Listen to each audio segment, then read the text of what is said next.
来看台南市伫年底进前要设100个行人专用的号志，甲画过路线。也毋过有民众反映讲，有一寡过路线画好，而且的台转区变甲真细格，有的甚至是设伫路中，是真危险。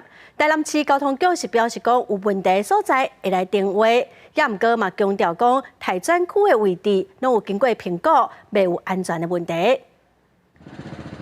台南市检讨过路设计，新设过路专用灯号画过路线，无想到公线颠倒去刻着机车台转区的架仔甲画甲细细格，民众拢感觉真奇怪。这个是还好啊，你也听他出也听不几台，就感觉很奇怪，听也听不进去。对。这个台转区就画伫咧国华街甲中正路口，画甲连一只机车都停袂落去。原来是厂商咧画时，敢若照点仔加落去画，无甲画甲装啊落去。相关单位赶紧搁派人来定过，毋过有其他较大条的路口，嘛因为画过路线，赶快去刻着机车的台转区。可能施工厂商他在现场施工的时候，他针对地形的方式、地面的方式他有所误判啊，所以他本身那个待转区隔，它是画在国有路的部分啊，事实上这部分我们已经有派工请他做修正，再往后做延伸。